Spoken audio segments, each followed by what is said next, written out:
আসসালামু আলাইকুম। বলুন তো এটা আজকে কী নিয়ে এসেছি আপনাদের জন্য? কোনো রান্নাও না, কোনো রেসিপিও না।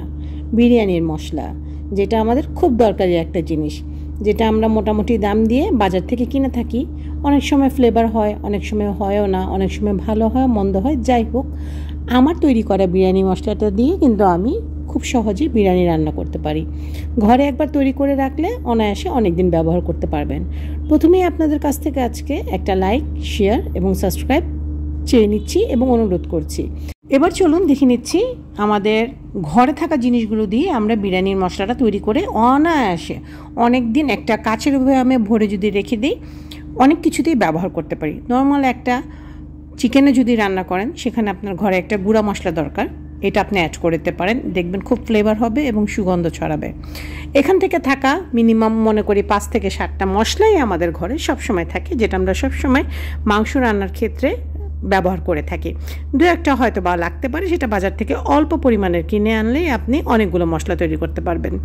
আর এখানে পরিমাণটা মানে আমি কিছু করে দেখিয়ে দিচ্ছি, এবং আপনার যদি বেশি পরিমাণের বিরিয়ানি মশলার প্রয়োজন হয়, আপনি একটু বেশি করে সব কিছুই পরিমাণ বাড়িয়ে নেবেন। বাড়ানো কমানো পরিমাণ এবং স্বাদ লবণ দেখাটা টোটালি আপনাদের উপরে। তো চলুন আমি বেসিক একটা জিনিস দেখিয়ে দিচ্ছি, যে শর্টকাটে কীভাবে আমি বিরিয়ানির মশলাটা করে রেখে অনেক দিন পর্যন্ত ব্যবহার করতে পারি। প্রথমেই চলেন তেজপাতার কাছে যাচ্ছি। এখানে নিয়ে নিচ্ছি কিছু তেজপাতা, যেটার পরিমাণ মোটামুটি 8 থেকে 10টি আছে। তেজপাতা সবার ঘরেই থাকে।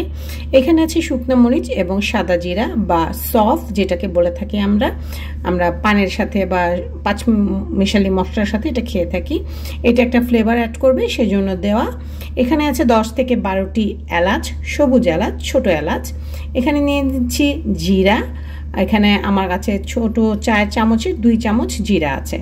একটা স্টার ইনিংস বা তারাফুল যেটাই বলেন সেটা নিয়েছি। 4টি দারচিনির স্টিক, এবং এখানে 4 থেকে 5টি বড় কালো এলাচ।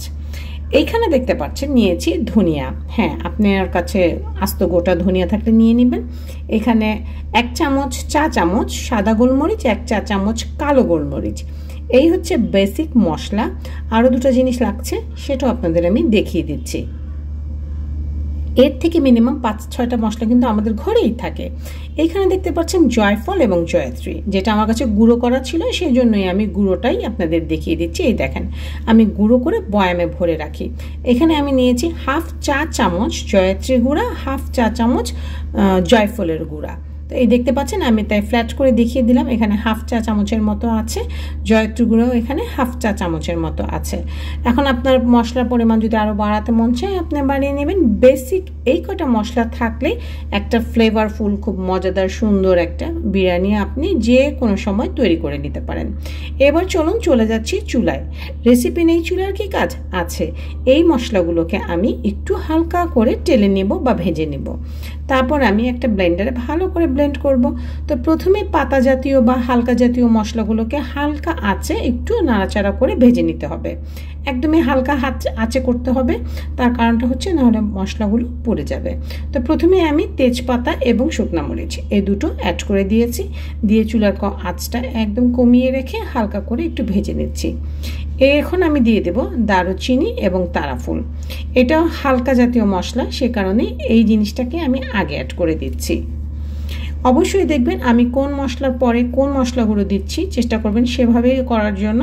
তাহলে কোনোটা মশলাই আপনার পুড়ে যাবে না, বা মশলার যে একটা এসেনশিয়াল অয়েল থাকে সেটা বের হয়ে যাবে না। আর না হলে ইনট্যাক্ট থাকলে তখন মশলাটা প্রপারলি গ্রান, সুগ্রান সবই থাকবে।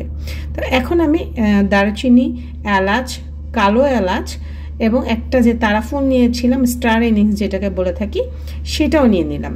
এখানে কিন্তু সবই মোটামুটি ভারী মশলা দেখতে পাচ্ছেন। এগুলোর মধ্যে পাতা মানে হালকা উপরে যে একটা আবরণ আছে, যেমন এলাচে আছে, আপনার স্টার ইনিংস তো এভাবে, দারচিনিও এভাবে, দুটোটা এলাচি হালকা আবরণ থাকে। তো এইটাকে আগে ভেজে নিচ্ছি। এবার অ্যাড করে দিলাম ধনিয়া, আস্ত গোটা ধনিয়া। আর বাকি যে জিরা, সফ, কালো জিরা, গোলমরিচ, সাদা মরিচ যেগুলোই আছে, সেগুলো এখন হালকা করে ভেজে নিচ্ছি। ধনিয়া গুঁড়ার ক্ষেত্রে একটা কথা বলে দিই, এখন স্বভাবত আমরা সবাই ঘরে ধনিয়ার আস্তটা আনি না, বা আস্তটা এনে এখন আমাদের কাজেও লাগে না। তাই যদি আপনার আস্ত ধনিয়া না থাকে তাহলে সমস্যা নেই, আপনার ঘরে যদি গুঁড়া ধনিয়া থাকে সেখান থেকে 1 চামচ অ্যাড করে দিবেন, তাহলেই হয়ে গেল আপনার ধনিয়ার গুঁড়াটা। তো এইখানে আমার সব মশলাগুলো সুন্দর করে ভাজা হয়ে গেছে।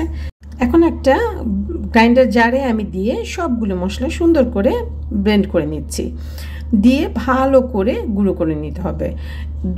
একটা করে পালস দিয়ে দিয়ে আস্তে আস্তে করে মশলাগুলোকে সুন্দর করে গ্রাইন্ড করবেন। তার কারণ একবারে যদি বেশি পরিমাণের গ্রাইন্ড করে ফেলেন ব্লেন্ডার তখন গরম হয়ে যায়, মশলার কোয়ালিটিও কিন্তু খারাপ হয়ে যায়। তো সব মশলা আমি দিয়ে দিলাম একে একে করে, দিয়ে এখন গ্রাইন্ড করতেই যতটুকু সময় লাগে। তারপর আপনি সুন্দর করে মশলাটা একটা খোলা জায়গায় ঠান্ডা করে ভালো করে একটা কাচের বয়ামে ইনটেক করে নর্মালি আপনি 1 থেকে 1.5 মাস রাখতে পারেন। আপনি যদি বেশি পরিমাণের মশলা করেন, বেশি করে রাখতে চান, তাহলে অবশ্যই নর্মাল ফ্রিজারে রাখবেন, ভালো করে বোতলের মুখটা আটকে নেবেন। তো এই যে দেখেন আমার সবগুলো মশলা দেওয়া হয়ে গেছে, সাথে আমি যে জয়ফল জয়ত্রী গুঁড়া ছিল সেটাকেও অ্যাড করে দিচ্ছি, যেহেতু মশলাগুলো সবগুলো একসাথে গ্রাইন্ড হবে, তো একসাথে হয়ে গেলে সুন্দর লাগবে দেখতে। জাদু! এই যে সব মশলা আমার তৈরি হয়ে গেছে। যে কোনো মাংস রান্নার ক্ষেত্রেও আপনি এটা দিয়ে রান্না করতে পারেন, মাংসটা কিন্তু খুবই ভালো হবে। আশা করছি আজকের এই ছোট্ট মশলার রেসিপিটা আপনাদের কাছে ভালো লেগেছে। ভালো লাগলে অবশ্যই পাশে থাকবেন। আবারও অনুরোধ করছি, লাইক, কমেন্ট, শেয়ার করতে ভুলবেন না, এবং ভালো লাগলে অবশ্যই জানাবেন। আজকে এই পর্যন্তই। আল্লাহ হাফেজ।